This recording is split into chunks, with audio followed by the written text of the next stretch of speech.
Good morning everyone मु कान्हा आज गुरुत्वपूर्ण खबर गुड़िक आपको जनइबी। न्यूज गुड़िक भल लगे निश्चित भाव गोटे लाइक करी चैनल को सब्सक्राइब करने। चलतु आज गुरुत्वपूर्ण खबर गुड़िक नजर पकाइबा। तेबे ओडिशा रे प्रबल वर्षा संभावना नहीं 19 गोटी जिला को कालबैशाखी सतर्कता कला पाणीपाग केन्द्र। कालबैशाखी प्रभाव में घड़घड़ी बिजुली सह वर्षा हेबार संभावना रही अछि। एने 19 गोटी जिला को सतर्कता जारी करिछि पाणीपाग केन्द्र। मालकानगिरी, बौद्ध, नयागढ़, खोर्धा, पुरी, जगतसिंहपुर, कटक, ढेंकानाल, अनुगुल, जाजपुर, पुरी, जगतसिंहपुर, भद्रक एवं मयूरभंज ठारे प्रबल वर्षा हेबार संभावना रही अछि।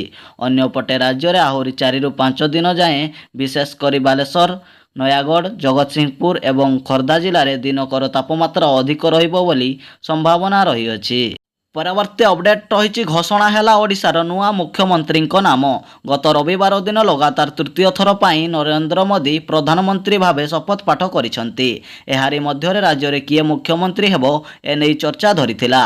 तबे ओडिशार नूतन मुख्यमंत्री मोहन चरण माझी हेबे बोली सूचना मिली अछि। से आज अपराह्न 4:45 रे मुख्यमंत्री भाव शपथ ग्रहण करिवे बोली खबर मिली अछि। परवर्ती अपडेट रही समस्त सरकारी कर्मचारी को छुट्टी बातिल है। तेबे आज नुआ सरकार शपथ ग्रहण करने को थिबा बेले जून मास 30 तारिख जाए सरकारी अधिकारी छुट्टी बातिल करा जायछि। केवल स्वास्थ्यगत समस्या थिले छुट्टी अनुमति मिलिबो। एने मुख्य शासन सचिव समस्त जिलापाल मुख्य को चिठी लिखि अवगत जणाइछन्ति। परवर्ती अपडेट रही नीट काउंसेलिंग उपरे लागबनी रक। सुप्रीमकोर्ट देले बड़ निर्देश। नीट यूजी परीक्षार परीक्षा फल को नहीं विवाद जारी रही। इतिमध्य सुप्रीमकोर्ट यह मामला रे दाखल होइथिबा आवेदन शुणाणी समय नीट यूजी परीक्षा फल को आधार करी काउंसेलिंग उपरे प्रतिबंधक लगाइबाकू मना कर दैछन्ति एवं supreme court national test of agency को नोटिस जारी करिछि जे जुलाई मास 8 तारिख रे परवर्ती शुणाणी हेबो बोली।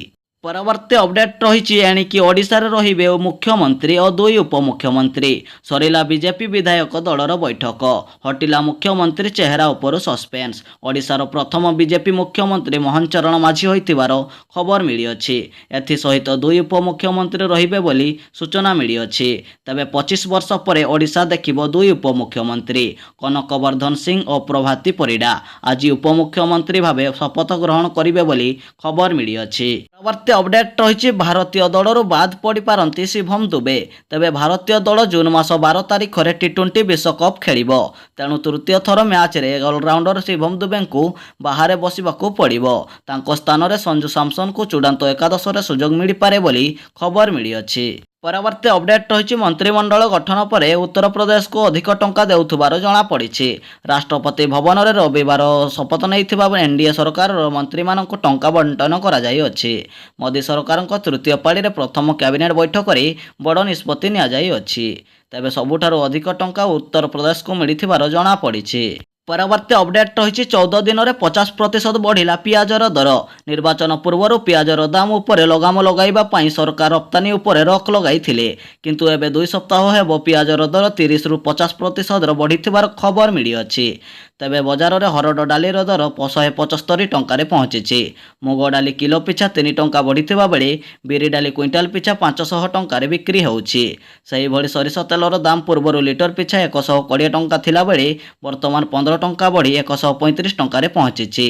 पामलिन तेल पूर्व 83 टंका रहिथिबा बेले वर्तमान 87 टंका बिक्री होउछि।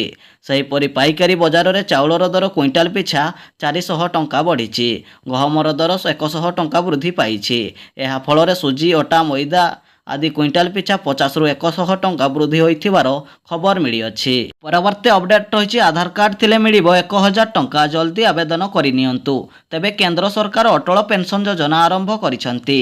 एही योजना रे आधार कार्ड धारी को प्रति मास रे 1000 टंका जोगाई देबे बोली सरकार घोषणा करिसंती। एही योजना को केवल 18 ରୁ 40 वर्ष वयस्क व्यक्ति मानक लाभ मिली पारिबो। एही योजना को लाभ पाइबा पई हेले आपण मानक निज बैंक को जिबा पई पड़िबो एवं बैंक रे फॉर्म मागिबा पई पड़िबो। फॉर्म पूरण करिबा परे बैंक कर्तृपक्षक निकट रे दाखल करिबाकू हेबो।